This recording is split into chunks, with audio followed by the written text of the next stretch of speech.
Geography of states राज्यों के भूगोल की 8वीं कड़ी में आप सभी का बहुत बहुत स्वागत है। मैं आपका गाइड ओजांग, डायरेक्टर ओजांग आईएएस एकेडमी, इस ऑडियो नोट्स को आपके सामने प्रस्तुत कर रहा हूं। आज नॉर्थ ईस्ट का एक बहुत प्रमुख राज्य त्रिपुरा, उस पर हम बातचीत करेंगे। त्रिपुरा की राजधानी अगरतला है दोस्तों, और यदि मुख्य भाषाओं की बात करें तो यहाँ बंगला और कोक बोरक नाम की भाषा यहाँ बोली जाती है। आइए इसके इतिहास और भूगोल पर अपनी एक नज़र डालते हैं। त्रिपुरा त्रिपुरा की अपनी अनोखी जनजातीय संस्कृति और दिलचस्प लोक गाथाएं हैं। इसके इतिहास को त्रिपुरा नरेश के बारे में राजमाला गाथाओं तथा इतिहासकारों के वर्णों से जाना जाता है। यानी राजमाला गाथा किससे संबंधित है? त्रिपुरा नरेश से। महाभारत और पुराणों में भी त्रिपुरा का उल्लेख मिलता है। यदि राजमाला की बात करें तो त्रिपुरा के शासकों को फा उपनाम से पुकारा जाता था। एग्जाम के लिए बहुत महत्वपूर्ण है। फा उपनाम से जाना जाता था। फा का अर्थ होता था पिता। 14वीं शताब्दी में बंगाल के शासकों द्वारा त्रिपुरा नरेश की मदद किए जाने का भी उल्लेख मिलता है। त्रिपुरा के शासकों को मुगलों के बार बार आक्रमण का भी सामना करना पड़ा, जिसमें आक्रमणकारियों को सफलता मिलती रही। कई लड़ाइयों में त्रिपुरा के शासकों ने बंगाल के सुल्तानों को हराया भी। 19वीं शताब्दी में महाराजा वीरचंद्र किशोर माणिक्य बहादुर के शासनकाल में त्रिपुरा में एक नए युग का सूत्रपात हुआ। उन्होंने अपने प्रशासनिक ढांचे को, जो उसका एडमिनिस्ट्रेटिव स्ट्रक्चर था, ब्रिटिश भारत के नमूने पर बनाया। जैसे ब्रिटिश में होता है वहां पर उस हिसाब से बनाया, और यहां अपने क्षेत्रों में कई सुधार लागू किए। उनके उत्तराधिकारियों ने 15 अक्टूबर 1949 तक त्रिपुरा पर अपना शासन किया।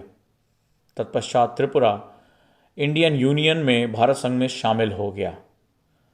शुरुआत में जब ये शामिल हुआ तो ये भाग सी के अंतर्गत आने वाला राज्य था, और 1956 में राज्यों के पुनर्गठन के बाद यह केंद्र शासित प्रदेश बना, जैसा कि आप सभी इस बारे में जानते होंगे।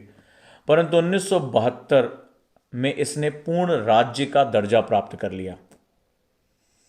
यदि इसके भूगोल पर नजर डालें तो त्रिपुरा बांग्लादेश और म्यांमार की नदी घाटियों के बीच स्थित है। बहुत इंपॉर्टेंट लोकेशन है इसकी। इसके 3 तरफ बांग्लादेश है और केवल उत्तर पूर्व में यह असम और मिजोरम के साथ जुड़ा हुआ है। आइए हम इसके कृषि के बारे में बात करते हैं। त्रिपुरा की अर्थव्यवस्था मुख्यतः कृषि पर आधारित है। इस राज्य के समस्त भूभाग के 24% हिस्से पर कृषि होती है, और राज्य की 51% आबादी अपनी आजीविका के लिए कृषि पर निर्भर है। सिंचाई बहुत आवश्यक है, और त्रिपुरा एक पहाड़ी इलाका है, और माना जाता है कि इसके आधे हिस्से से भी कम हिस्से में, यानी 11,700 हेक्टेयर भूमि में केवल सिंचाई की व्यवस्था उपलब्ध है। यानी इसमें हमें बहुत ज़्यादा अभी कार्य करने की आवश्यकता है। पहाड़ी इलाका है, अतः यहाँ पर्यटन एक प्रमुख व्यवसाय भी हो सकता है और आय का साधन हो सकता है। ये पूर्वोत्तर का एक छोटा लेकिन बहुत ही खूबसूरत राज्य है। इसके उत्तर, दक्षिण और दक्षिण पूर्व में अंतर्राष्ट्रीय सीमाएं हैं।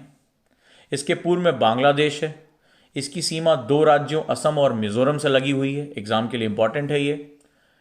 इस खूबसूरत राज्य में 19 पारंपरिक जनजातियां तथा बंगाली और मणिपुरी लोग रहते हैं।